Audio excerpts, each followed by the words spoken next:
একটি মেয়ে ছিল খুব চুপচাপ ও শান্ত স্বভাবের। সে কারো সাথে নিজের কষ্টর কথা শেয়ার করত না।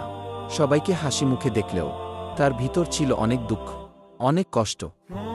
সে প্রতিদিন রাতে একা বসে ডায়েরিতে নিজের মনের কথা লিখত। পরিবারের কিছু সমস্যার কারণে সে মানসিকভাবে খুব ভেঙে পড়ছিল।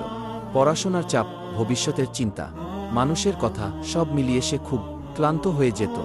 সে ভাবত, আমার এই কষ্টগুলো কেউ দেখে না, কেউ বোঝে না।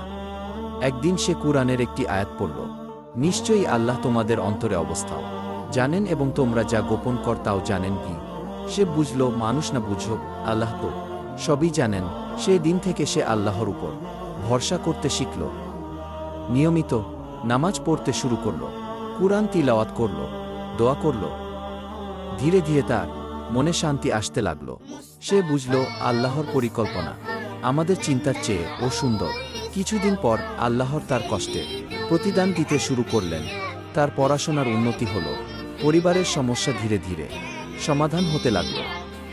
সে বুঝল, আল্লাহর সময়ই সবচেয়ে সঠিক সময়। সে শিখল, জীবনে যত কষ্টই আসুক, কখনো হাল ছাড়া যাবে না। কারণ আল্লাহ সব দেখেন, সব জানেন এবং তিনি সবর্দা আমাদের সাথে আছেন। আমাদের সবার জন্য শিক্ষা, কেউ না দেখলেও আল্লাহ সব দেখেন, কেউ না বুঝলেও আল্লাহ সব বুঝেন।